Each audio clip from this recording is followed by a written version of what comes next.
It is the Illustrated Underground back at it again. I am Quincy. John, and today we're going to be interviewing Jack. Jack. Is a lifelong comic fan. That's right. For many, many years. That's right. Who just recently graduated from SCAD. Yep. The Savannah College of Art and Design. They have a sequential arts program, which is a fancy word for comics. And so I graduated from that major. So we have somebody here who is entering the comic book industry, right. like working in this field. It's your life in a great way. Like I think about comic books 24 hours a day. Like it's an issue. I have to get other hobbies, really. And you like live in comic book stores, and you're just such a big part. I have a part-time job at a local comic store in Savannah. Shout out Nerdheim. Head down there if you're in the South. And Savannah just has a great comic book scene. Yeah. So you just are like engulfed in the community. So the first question we always start off with asking everybody in these episodes is, what is your like journey with comics like? Like, what is the first memory you have with comics? What are some like memories you have that are foundational to your love, and like as a comic fan, but as an artist as well? I would say, like a lot of comic book fans nowadays, my journey started with cartoons before comics. I watched a lot of Spectacular Spider-Man and the Spider-Man 90s series as a kid, and a lot of the Batman animated series. And so I got into superheroes through that. And this was like early on. Like, I can't remember a time before I didn't like superheroes, or before I liked superheroes. And so when it came time to start reading, I wasn't necessarily that into it, because like, who wants to read words when you can look at pictures in Spider-Man? So we didn't take this pile out beforehand, but you can pass that. I still have, I'm a very nostalgic person. I love this. I still have the very first stack of comics my dad ever got me. Just show them off. Show what we got. There's missing a few, and I'll say what those are. But my dad, like, I remember so distinctly, this was the house I spent the first few years of my life in. He walked in, it was pouring out, and he had a big stack of comics under his jacket. He was like, you got to learn how to read, kid. So he gave me these books about Spider-Man. So we've got, Marvel was doing these Marvel Adventure things at the time.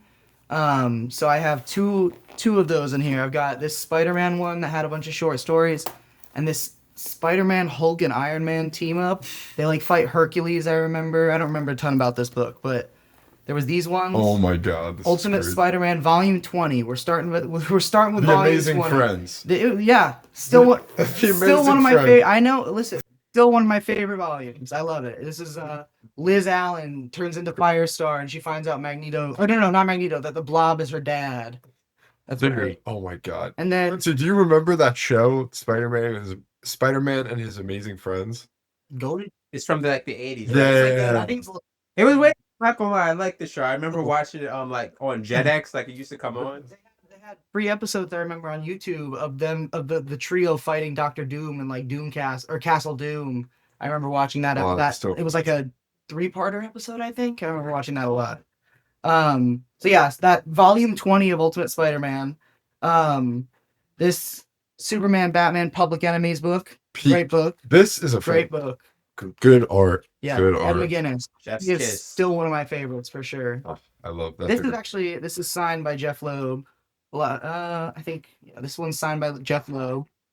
And it's all, there's pages missing, it's all ripped, it's beat up, but it's signed too, which I think is funny. And then Secret Wars, which is a weird comic to give to a kid, because this is the 80s Secret Wars. It's like, it reads like an 80s Marvel comic, which I love now, but like as a kid, this was such a slog to get through. But like, I love the art in this. It's a great book. And then the only thing missing from this pile that I don't still own is the original copies. My dad got me the first 2 volumes of Bone by Jeff Smith. Great book. Great book. That's still my favorite to this day. I'll talk more about that later. I have a bone tattoo on my arm. You can't really see it. Take a picture. We'll take a picture. But yeah, the first stack of comics I got. Wow, that's awesome. They still have that. Yeah, I'm good at keeping things. I'm a hoarder. By my freaking bookcase.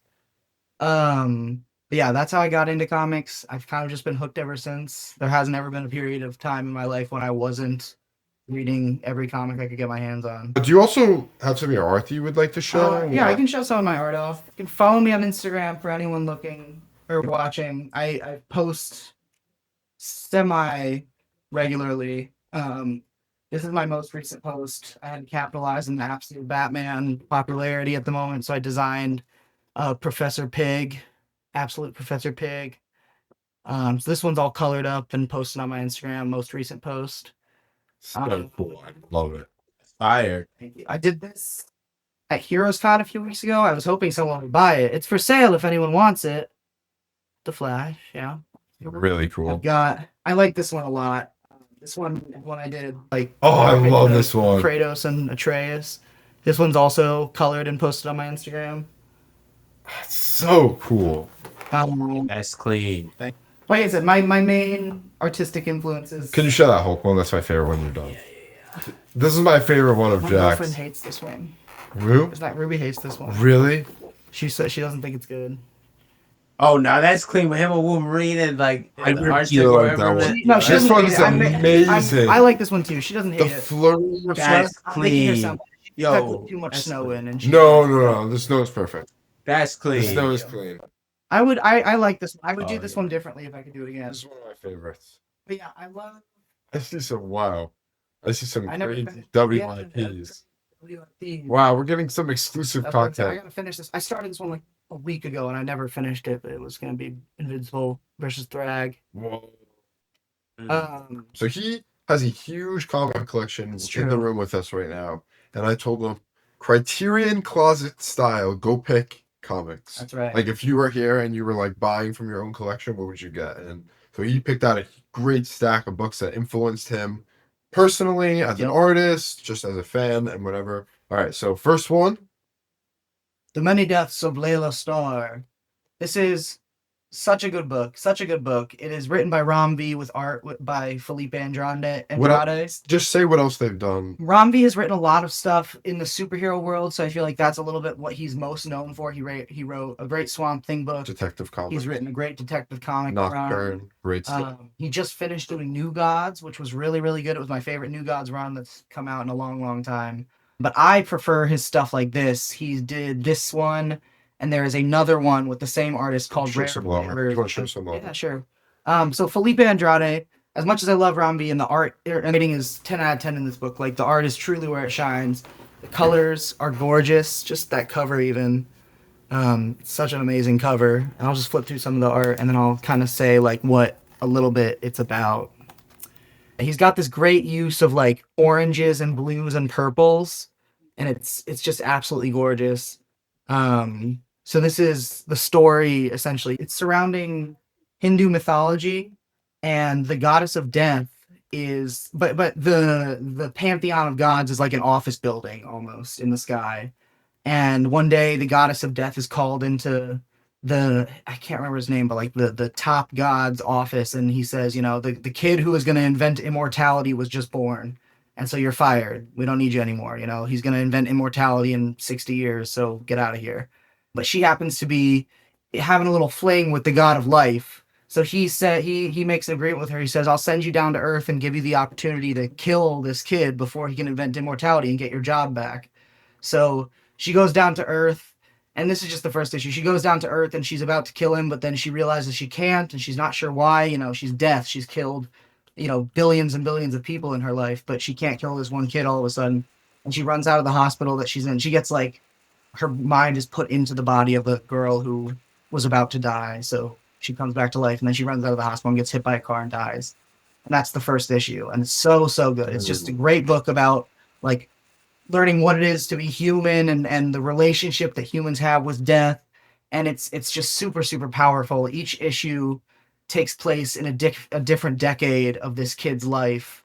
It's absolutely amazing. I highly recommend. So cool. Boom Studios. Boom This Studios. is a great one. Honestly, I was thinking about picking this one up myself. I have not read You it. did. The art is gorgeous. The art is gorgeous. It's written beautifully, and it's a short one too. You can read it in one sitting easily. And I have truly never in my life cried harder than when I read this book. It is so It unbelievably looks like a profound. quiet, like Yes. somber book. It's very quiet. It's very much, like I said, dealing with like what it means to be a human and what our relationship with death means about us as humans. Next one. Ooh, I have no clue what this one is, but Step by Bloody Step. This is an amazing, amazing, amazing comic book by Simon Says, the writer, and Matthias Bergara is the artist. This is a wordless comic book. There's no dialogue in this at all. The only dialogue in this book, there's a race of humans that speak a different language. So he made his own language for the book, but there's no English in it.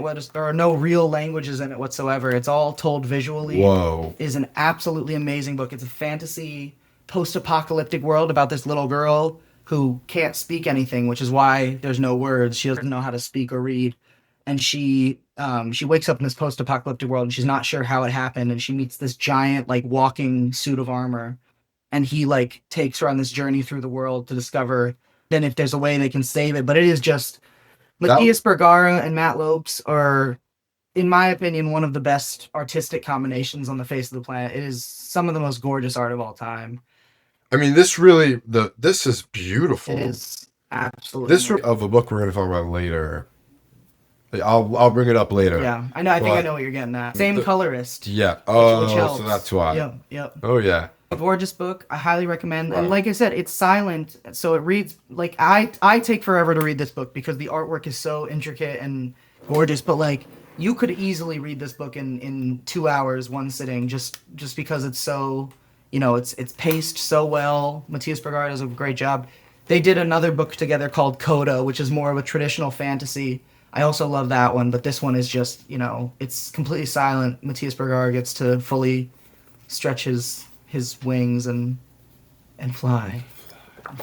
Yeah, this is Image Comics. This is an awesome one. This is a manga, actually. This is a manga. This is Monster. Now, I'm kind of going to shout out the artist more than the book here, the cartoonist, because it's a manga, and as I'm sure most people know, 90% of manga are like same writer artist. It's someone writing it and drawing it. So Naoki Urasawa, everything he has ever done is top notch. Monster is probably his most popular. This one I have here, which is kind of why I picked it, and it's because it's the only one I own. I read the other two digitally. 20th Century Boys is another great one, and then Pluto is probably my personal favorite. Pluto is an Astro Boy book, so if you know Astro Boy, Naoki Urasawa. You have an action figure of him. I do, and I have an Astro Boy book, just not Pluto. But it's he took a story from Astro Boy and basically rewrote it as like an adult murder mystery. It's so freaking good.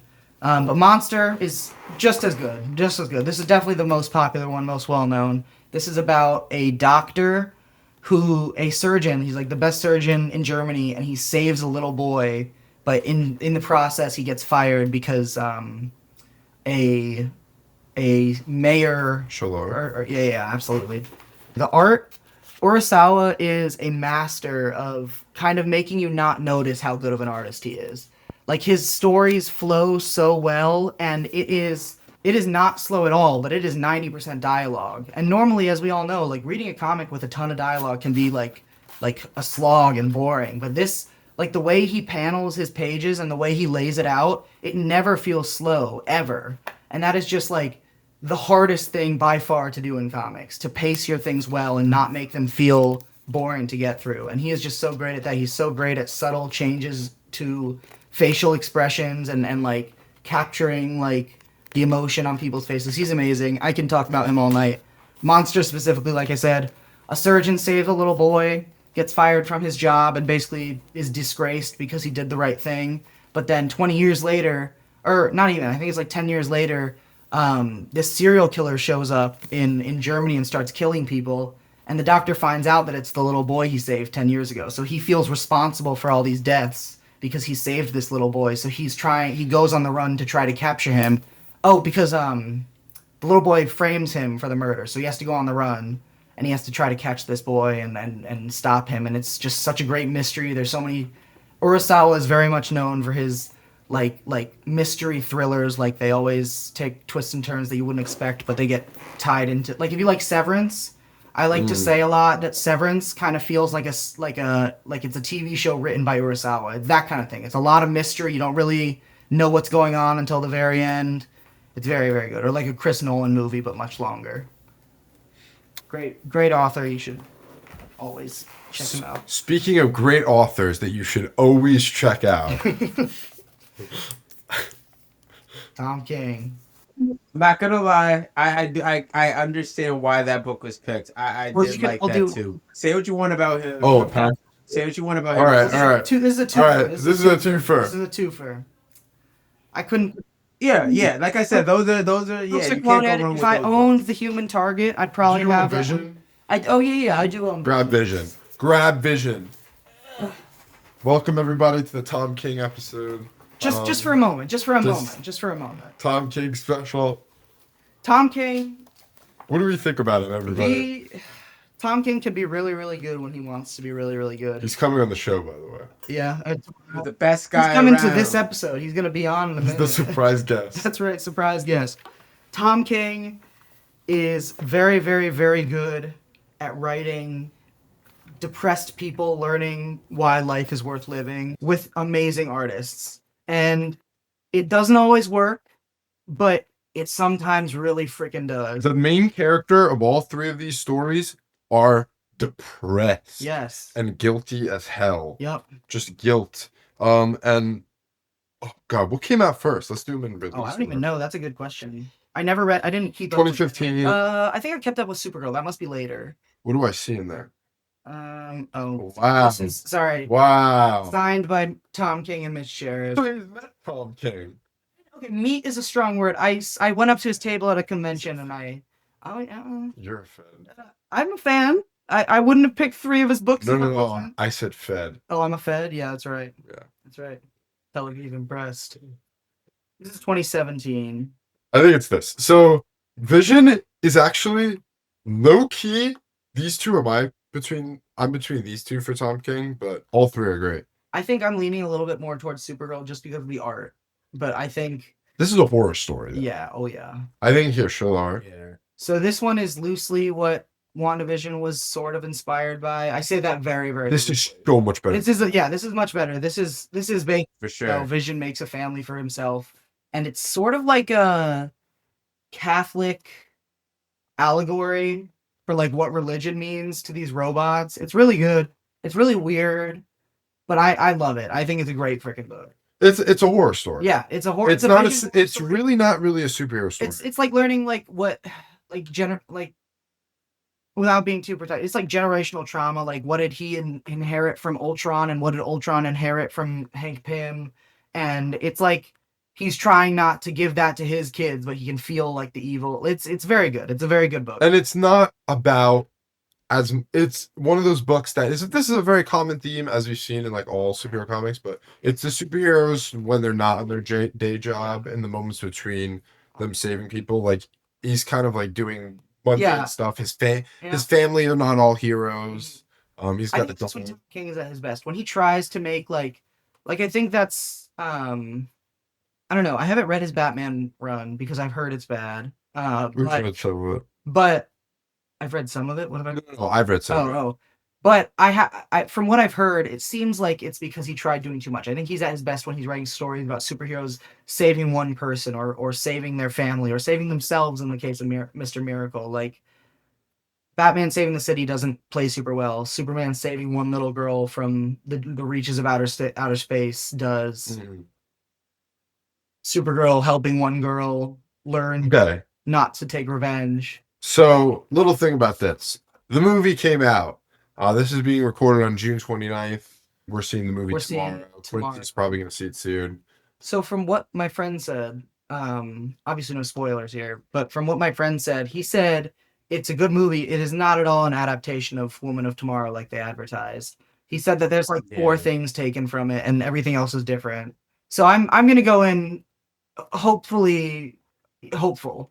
I'm gonna go in hopeful and hope I'm not disappointed. This is one of the best DC books to Great come out in book. recent great years. book. And I think this is Tom King's most, best, objectively good story, in my opinion. I think Mr. Miracle is up there also. I love Mr. Miracle so much. I read Yeah. like My favorite. But, Mr. Miracle I read at like such like the perfect time too, like in my life. oh, yeah, it's so good.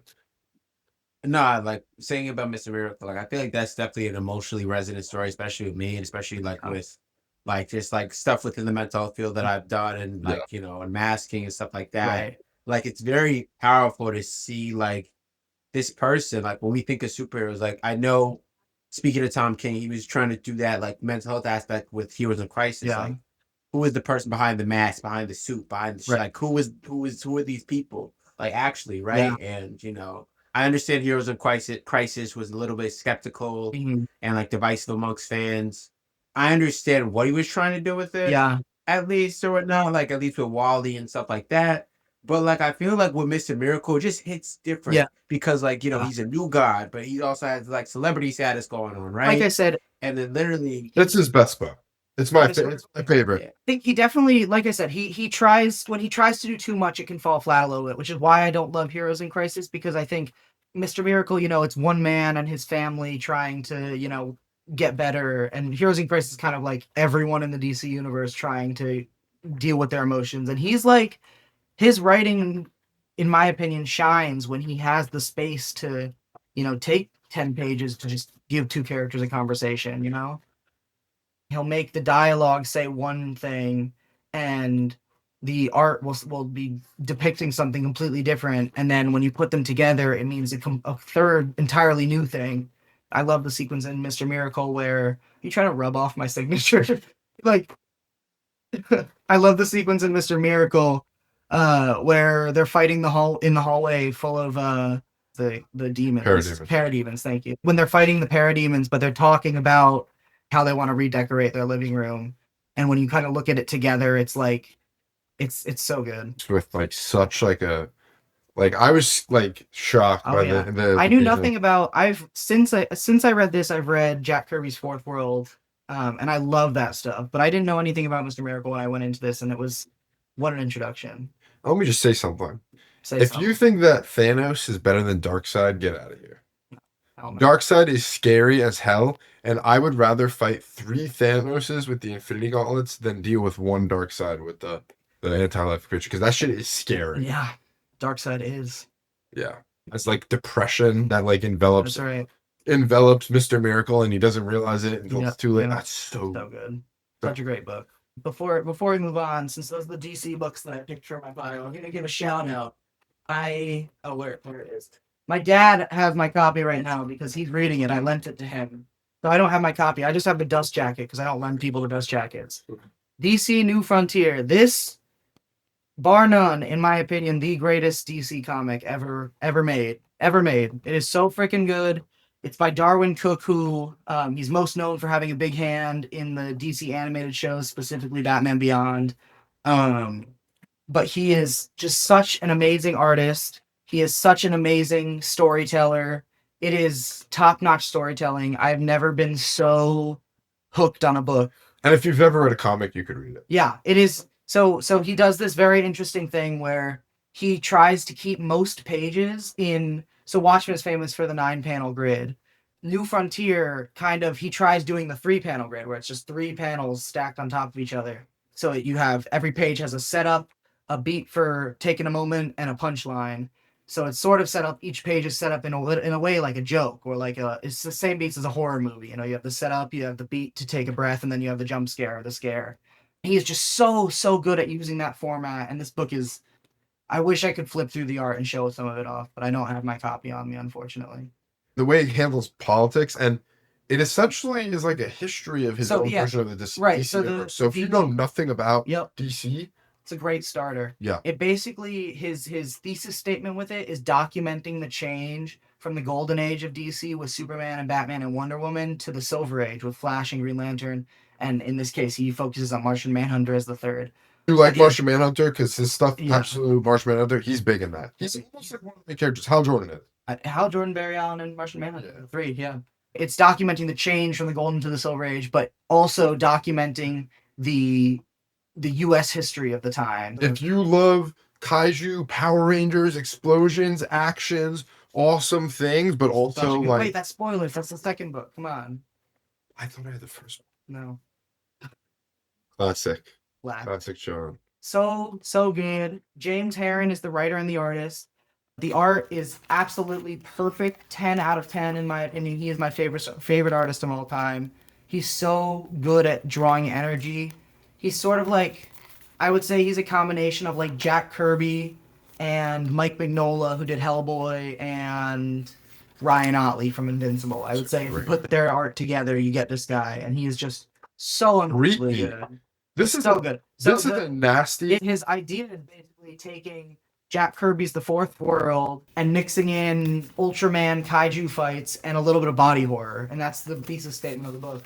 All right, this next one, I don't know. I have not read this. You gotta get on that. Uh-oh. This is my favorite I don't know. comic of all time. I already mentioned it earlier, but I don't know if I'm sure Q has read this. Oh, also, Supergirl, Woman of Tomorrow. It reminded me of the yes, silent book. Yeah. Step by step. Same Okay. colors. Q, have you read Bone? Looks familiar, like the art. It looks familiar. Scholastic Library. This is published by Could show Scholastic. the art. You have this The- beautiful I oversized. have this beautiful hardcover because it's Oh my my favorite God. comic. Yes, yeah. this Okay, is I've like- seen that. Like one of the the best-selling comics in America of all time. It is such a great book. So I love how many people like know it. I love telling people my favorite comic, and they're like, "Oh my god, I haven't thought about Bone in years. I read that as a kid because so many people read it as a kid because this came signed? out. No, I've never met him. Unfortunately, I wish. But yeah, it came out at just the right time when the indie comics boom was kind of coming to a close, and it's got a very all ages style. So Scholastic was trying to build out their comic line or start their comic line actually, and they chose Bone as their first title. And it was just such an immediate hit that like libraries all over the country had it all the time. It was such a popular series. Librarians were pushing it on to kids. And this is like, not to get too much into the history. I'm such a big comic history geek, but Bone, it's like, people draw that stupid line from like 9/11 to Twilight. Yeah. My Chemical Romance. And then you can draw a direct line from like Bone to Dogman. Like it's like Dogman is only as popular as it is because of Bone, because this started the kids graphic novel boom. Yeah. And then like Smile came after, that was super popular. But this is Yeah, such I remember both of those books. this is such a good book. This is like Peanuts meets Lord of the Rings. It's so amazing. This is the first 2 volumes. There's 9 volumes total. He kickstarted, the guy Jeff Smith who made this kickstarted these big hardcovers like a year ago. And so I gave all of my old copies to my sister, which is why I don't have the ones my dad gave me anymore. And then he hasn't done any since, so I only own the first 2 volumes, which kind of sucks. Oh. But it's okay. It basically it starts off as a very like cartoon comic strip adventure about these Bone cartoon characters in a magical valley land. But then it slowly like you learn secrets about the history of the valley and the magic and the dragons and who some characters are and they aren't who they say they are, and it turns into like, I'm not exaggerating when I say this, like Lord of the Rings level high fantasy, like Wow. awesome, like they're essentially having to drop a ring in a volcano, not literally, but like they have to travel across the Overquest. entire valley to stop this cataclysmic ancient evil That from is taking so over sick. the world. It's so freaking good. It's so good. There's like one moment, I think it's in the 3rd volume, where you can like see transition happen, because it's been like, volume 2 is there's a cow race in the local town. So they dress one of themselves up as a cow and they enter it to rig the bets. And it goes from these stupid cartoonish adventures, and then in one moment he's fighting this rat creature here, and this guy gets knocked over on his head, and like you see this big puddle of blood under his head, and you're like, oh my god, this is like Serious. this took a turn, like what the hell? And it's like so much ink in those panels, it's all black. It's such a good book. If you haven't already, Bone is essential reading. It is so good. It is, in my opinion, the greatest comic of all time. We passed me the slipcase. It came with this awesome slipcase. Oh, yeah, this is great shit. Yeah. Yeah, that's cool. Yeah. Let your kids read that. It's not too intense for a 6-year-old to read. That's about the age I was a little older when I read it, but yeah. All right. Maybe we not. We have some Marvel books. We do. Jack is an unbelievably big Batman fan. And you're a huge fantastic. I saw your shirt. yeah. I am a massive Batman fan. I'm a But huge Fantastic Four fan. he has, I don't know if you can see them, but he has all 4. Grab your thing. Grab my thing. See the thing, I yeah. want the thing. Mr. Fantastic. I even got Franklin. I even got Franklin. Wow. Super fan. So, explain your relationship with Fantastic Four. I love the Fantastic Four. They were not my first love by any stretch. Like I showed you the pile. My first love was definitely Spider-Man. I mean, out of those books, 3 of the 5 or 4 of the 5 have Spider-Man in them. I was a huge Spider-Man fan. I was the kid who was always dressing up as him. But then an interesting thing happened. The Fantastic Four movie came out, and I didn't see it, but my dad bought me a pair of Thing gloves. These like gloves, they're these big rubber gauntlets that you put on your hands, and you punch them together, and they say it's clobbering time. And I was like, holy crap, this dude is made of rocks. That is awesome. That is the coolest thing I've ever heard. And so I bought I don't remember. I'm embarrassed to say I don't remember what my first Fantastic Four comic was. I'm like looking to see if I still have it, and I don't think I do. But maybe it was Ultimate Fantastic Four. As sad as that is, it might be Ultimate Fantastic Four. Just because I was reading Ultimate Spider-Man and I was like, oh well, they're also in this. But I don't like Ultimate Fantastic Four. I probably got like 2 volumes in and was like, I'll switch to the regular stuff. But yeah, I love the Fantastic Four, and also the Thing is Jewish, and I am Jewish, and it's nice to see representation. He is a large part of the reason I remain Jewish to this day is because I aspire to be like the Thing. I think he is the perfect representation of the Jewish values and what it means to be a Jew, especially nowadays when there's a lot of discourse around that and some of the negative parts of that. I love seeing a Jewish comic book character, and I love that he was made of rocks, and I love the team around him too. So I got super into them. I'm very proud to say that I've read every issue of the Fantastic Four ever published, and it took me freaking years, but I did it. And this is my favorite one, which is why I picked it out. This is Mark Mark Waid. Waid's run. Mark Waid, fire, yeah. So good. This is the perfect, like, he gets the Fantastic Four. He understands them. He knows what they are and what makes them so great and their relationships with each other. I mean, they go to heaven and meet Jack Kirby. What's not to love? Isn't that insane? Yeah, that's so They sick. go to heaven and meet Jack Kirby. It's so good. It's so good. This and obviously the Stanley J run are the two greatest ones. The Hickman run, I hear everyone talk about. It's amazing. It's a great book, but these two are just on another level. They're so good. And Mark This one's Waringo, like fun and silly. Yeah. Show the art. If you can. Mark It's Waringo, omnibus. yeah, Mark Waringo does the art, and he is, another one of my personal favorites. He's just got such a fun and like bubbly style that fits the team so well, especially the Thing. I love. That's not his art. That's a fill-in issue. I just love the way he draws the Thing. A little sideboard question that I Yeah. have based on like all these like different comics and stuff. And like I love that you like talked about like your personal connection to the thing. I feel like characters and comics like have that effect on Yeah. us. I wanted to know like if you had to like draw a character like either Marvel, DC, Image, Boom Studios, you name it, like ask you, or if you just wanted to like take a chance on a character, who would you want to like draw, illustrate for?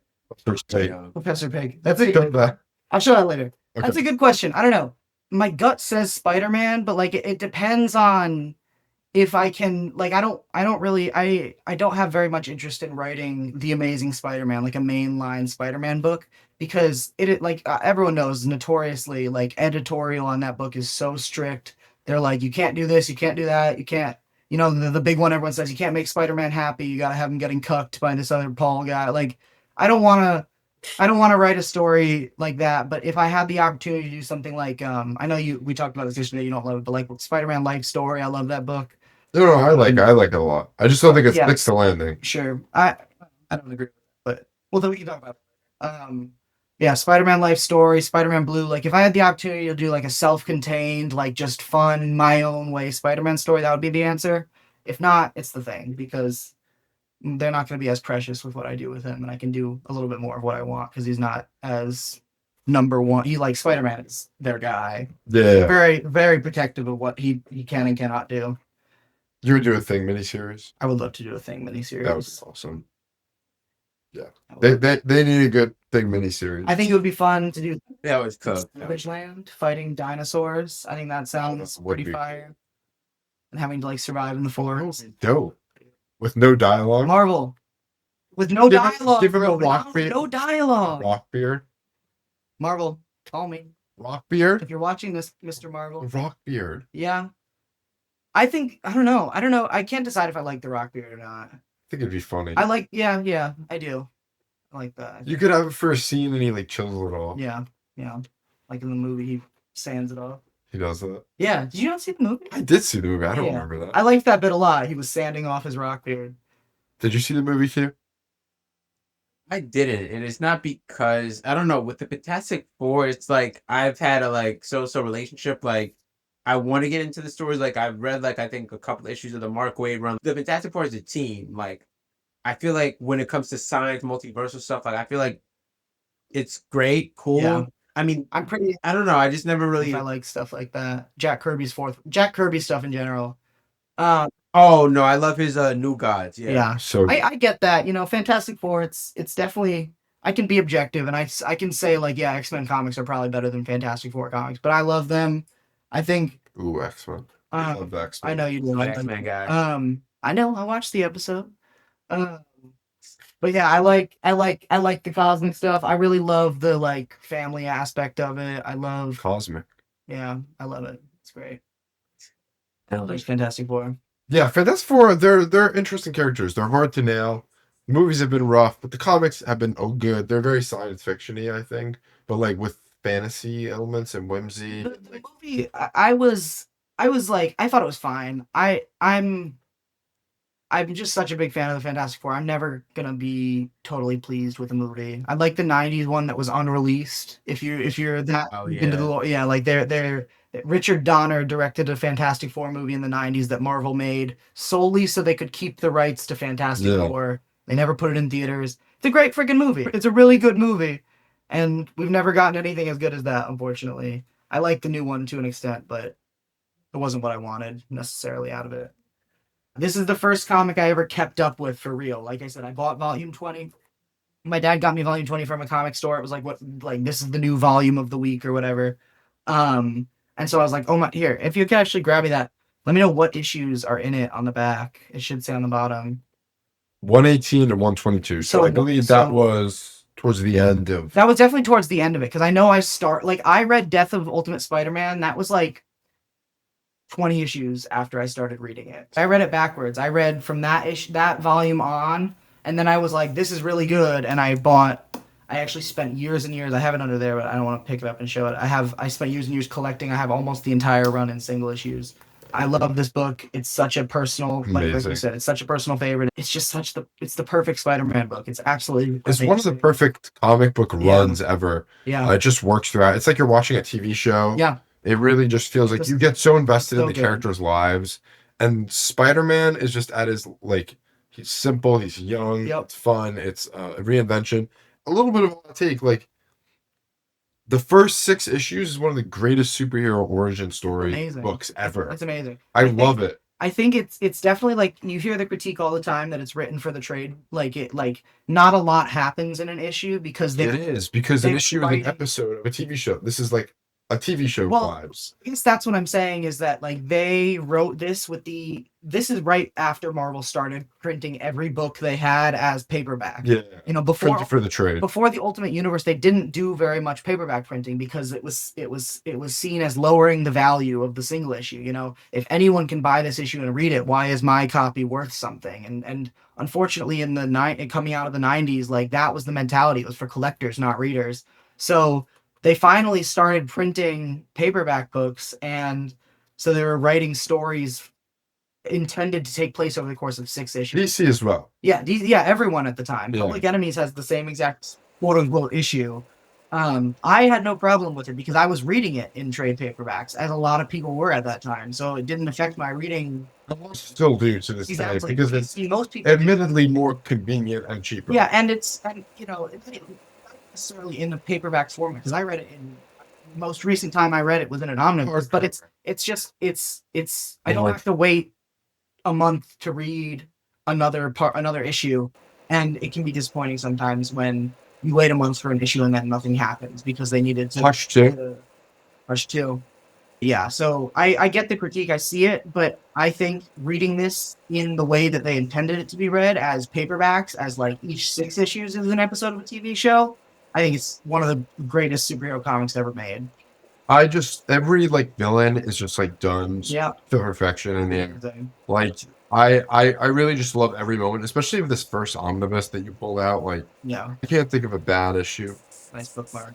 I told her to read this and she got pretty far in. And She's at the end. she's almost at the end of the Nick first Fury. Nick Fury's a douchebag in this. one. Mhm.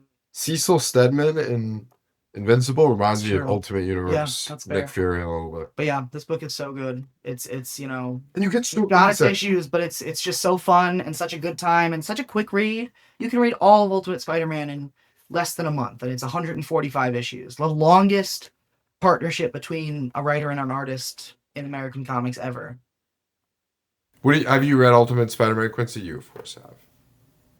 Yeah, for sure. I mean, I liked that at the time. Obviously, like, it was a like nice reimagining of the origin story, but also too, like, a lot of readers should jump in and get into it. Like, I love, seeing Peter and like just I understand like the Ultimate Universe gets its critiques and whatnot, but I like it because it's not like the 616. Everybody is a douchebag, is weird. With Spider-Man, I feel like it's like a breath of fresh air, and especially even like some of the like slice of life storylines where like he's going to class, he's running errands, right? Like Sam Raimi pop up in it, like you see that issue. The Sam Raimi issues where he goes to Hollywood to I love them too. Exactly. He interrupts. And the sidetracked one where he's trying to fight the Rhino, but he keeps getting sidetracked, and then Iron Man has to step in and do it for him. Like, there's just so many great. Or stories. the Kingpin stuff from the beginning. Yeah. Where he's Oh my marketing god. it.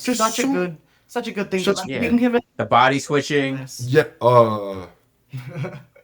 Nice. I know it's weird, but I'm just like I do like the issues before the last couple pages. Okay, who's your guys' favorite Ultimate villain? I do like Carnage a lot. I think what they did with Carnage was very fun. He was a character that was like felt like conquest in this story because he just tears shit up. Kills Gwen Stacy. Yeah.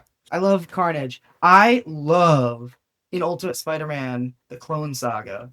Yeah, I think that is crazy that they were able to take something so bad and make it like the highlight of the series. Like, it is so well done, and I guess it factors into the Carnage stuff, right? Yeah. So just that whole 20-issue stretch is just so damn good.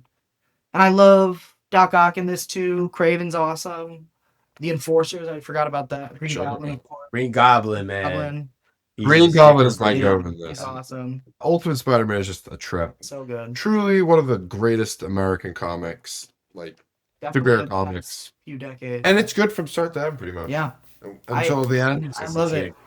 So if you're somebody who's transitioning from watching superhero cartoons, watching superhero movies, to wanting to read the comics, this is about as good of a easy, good to read first place as you can start with. Nausicaa of the Valley of the Wind. Speaking of Ghibli movies, you mentioned it earlier. If you've ever seen this movie, Nausicaa of the Valley of the Wind, it is the first Ghibli movie ever made. The movie is amazing. It's not even a quarter of as good as the comic is. The comic is amazing. The comic is so good. It's one of the best drawn comics of all time. Here, I'll take it out. Miyazaki is able to get such depth in every panel. He makes the world feel so big and like grand and awesome. So he's known for having a lot of panels on one page, as you can see, sort of like, The Dark Knight Returns and Absolute Batman right now. He's got a lot of panels on the page, but he makes them feel, that can make a comic page feel very cramped and like you're trapped in a small room. But he somehow has simultaneously these super tiny panels, but these huge sprawling landscapes that like stretch across the world. It's so good. It's so amazing, and it was all drawn in pencil too. There's no ink in this book at all. He took literally just a pencil and went straight into it, and it's this. This is his first freaking try. He didn't have to erase. Well, I'm sure he had to do some erasing, but not. It's crazy. It's insane. And last but not least, the heaviest book in the pile. Dare I say, Holy shit! Oh my god! This book, Hellboy. This book, this dude has the audacity to tell me, you want to read Hellboy? Take it off my shelf and read it. He's like, give it a shot. Read the first couple of pages of it. It's like, did you drop this on a table and you have to blow it off with dust? Yeah, you drop this on your finger and it's broken, bro. This is all of Hellboy. This is the entire 4-volume series in one volume. It was on sale on Amazon for $70. And I didn't really think about how hard it would be to read. I had already read Hellboy, so I was like, I'm not going to ever have to read this in the future. I'll just pull it off and look at the art, and it's going to be so big and fun to look at this huge art. But now it's like, he said I can't loan it to anyone because it's twice the size of his head. No. You just... No, this is awesome. You just can't read this in bed. You got to read this on tape. No. I Which is love awesome. Hellboy. Mike Mignola is one of the greatest artists of all Yeah, time. you handle this puppy. I Absolutely. don't want to. If you have not read Hellboy, if you like the movies, this is so much better. Perlman movie specifically. What? I said the Ron Perlman movie specifically. Yeah, they're good. They're good, but 'Cause I know the listen, new one. they're Yeah. good movies. They're not Hellboy. They're not Hellboy. He's a completely different character in those movies than he is in the book. He's just like a depressed dude who doesn't want to be here, but he's, you know, who else is gonna do it? He feels that it's with great power comes great responsibility. You know, this book is I actually one of just the best picked up. comics of all time. Yeah, John bought it today because I've been telling him he's got to read it. I have it right here. I plan on reading it. I First bought volume. the first volume. So that's one of 4, and this book has all 4 of them in it. Yeah, so yeah, I'm really So excited. that's to pick it up. For those who don't know, pretty sure he has the same origin in the movie. It's been a while since I've seen it, but he's, you know, in World War II, the Nazis tried summoning the devil to take Earth. Oh yeah, Gotham by Gaslight. More Mignola. Michael Mignola. So yeah, the Nazis try summoning a demon to take over the Earth, and the U.S. Army ends up intercepting the demon that they summoned, and it's just a little boy with this giant left hand made of stone. The prophecy states, whatever, that he is supposed to bring about the end of the world with his left hand. It's called the left hand of doom. But he doesn't want to bring about the end of the world. He likes humans. He's literally just like a dude. The story goes he tried pancakes as a kid and was like, pancakes are so good to be human now. I can't go back to hell. Pancakes are so delicious. And so he's just a guy. Real. And he feels the need to like atone for this sin that he never committed of ending the world by helping humans fight monsters. But he really just like, all he wants is to be left alone, and not left alone, but to be free of having to help people like this and free of the burden of the end of the world on his shoulders. And it's so Wow. good. You gradually learn throughout the book about his history and who he actually is. He doesn't seem like all that powerful of a dude at first. You know, he's got tough skin. He's Does it strong. start with an origin? Yeah. So how this book is paced actually is really fun. So the book you have is Seed of Destruction. That is like, it starts with his origin and then it cuts to like 30 years later, I think. Wow. It tells a story about him 30 years later. So that's how you get a feel for the character. And then I grabbed it off my shelf, but there's actually a ton of short stories. And these short stories all take place in between that first and second volume, technically, because it takes place in that 30. There's a in that lot to 30 this years. universe. I know there's the BP. I've never read any of the BPRD stuff. I'm not sure. That's good. I've heard it's a lot of Is it like I have paranormal read- anymore? it's I mean, this is plenty paranormal. It's all paranormal stuff. I've read one BPRD book because it was drawn by James Herron, and I'm a huge fan, so I had to. But that's the only one. Obviously, as I'm sure I gave away, Mike Mignola is up there. Jack Kirby, Daniel Warren Johnson, James Herron, Wow, such good influences. Matthias Vergara, the guy who I with the silent comic. He's definitely one of them. I'd say my top 5. I love him. And just see if I have any other pieces I want to. So cool. Oh Let my me know if god. you see any that you want me to show. I showed an actual comic page. This is a Spider-Man comic I did a little while ago. This was for school. I don't have any published work yet. I'm working on it. I'll be back on when I got something to promote. But this is a Spider-Man page I did a while back. Wow. It's like you capture everything like piece by piece, like, you know, as you were talking about, like, you know, the action, the, you know, establishing shot, the action, the beat. Right. you know. Yeah. It's all about pacing, establishing shot, and then tension, and then payoff. I think I also have. I did another Hulk Wolverine. Yeah, I've got some Wolverine pages. Show that again. Which one? Any of them. Those are sick. What's your favorite one? Yeah. We love Wolverine. I did another short I did for class. So this is right after Hulk has like slammed Wolverine on the ground, and he's like, you know, I heal pretty fast, bub, or something like that. I don't know. And he's Berserker Rage, Capcom style all over him. I value and dynamic art and timing, and that's what I like. Yeah, that is awesome. Black placement, like my. So, as one of the first people to come on and talk about comic book art in the show, what does the art of a comic mean to you? And what do you think it means to the general reader of a comic? I love comics because it is truly the only way to visually tell a story by yourself. And as like full of myself and narcissistic as this may sound, I wouldn't want to do something like an animated series or a movie because there's so many people involved that by the end it's like I don't want to share my creative vision. Like, this is everyone's movie. Like, we all work together to make this, and that's fun, and I love working in a team. But, like, with a comic, I can write it and draw it and color it and letter it and publish it all myself. And there's no other medium visually that you can do that in. Really, you can make, like, a series of paintings, but then Or that writing might as well be a comic novels. book, right? Well, but I mean visually. Oh yeah. So I really love that about comic books, and I think that's what I loved about it. I think there's no better way to tell a story than a comic book, like a well-crafted comic book. Like I was saying with Furusawa, comic art, in my opinion, the best comic art fits the story so well that you'd barely even notice it. Like, you can think to yourself, wow, this is amazing art, but like, it never interrupts the story. It's not trying too hard to be, super, super flashy. It's just telling the story in the best way that suits that story possible. The most successful comics are the ones that, like, you barely even notice what it's doing so well, because there's no other way that story could be told in that way, It's just, I love comic art that is, like, invisible and, like, hard to notice the craft. I love the art, especially with the Wolverine. Like I said, I'm a big X-Men Wolverine guy, so like the standoff between him, the Hulk, and the piece by piece panel. We established that very well within the Spider-Man art that you showed. I'm really glad you were able to join us today, man. I really am. It was a pleasure. This is not the last you'll see of this character. Oh yeah, That's right. Once I a show with my own work, I'm gonna come back on. I'm gonna have some Oh yeah. work under my belt. Come on. Oh yeah. Oh yeah. We will oh for sure. plug any of your things. We're such big fans of your work. And like closing words, honestly, as always, go into your local comic book shop, That's right. talk to the person behind the counter. Could They be might me. be as cool as he is. Could be, or it Probably could not. be me. Could be If you're him. in the city of Savannah. Explore, have fun, talk to people, That's right. and step out of your comfort zone. Pick up a non-superhero comic today and go read it. If that's all you read, yeah. Read. Or pick up a good superhero Or pick comic. up superhero comics. Expand your palette. Non-superhero comics, yeah.